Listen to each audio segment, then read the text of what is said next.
This is the inside of my apartment building, and the wind gusts at Midway Airport are about 52 miles per hour right now.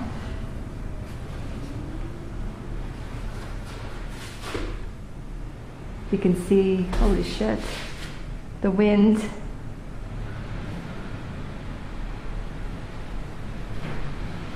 It's so bad outside that I just had some neighbors come home, and it took me a few times to shut the door here.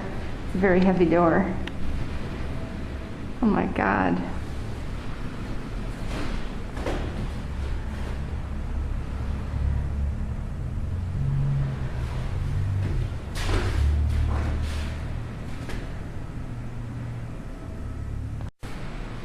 And now to show you how windy it is.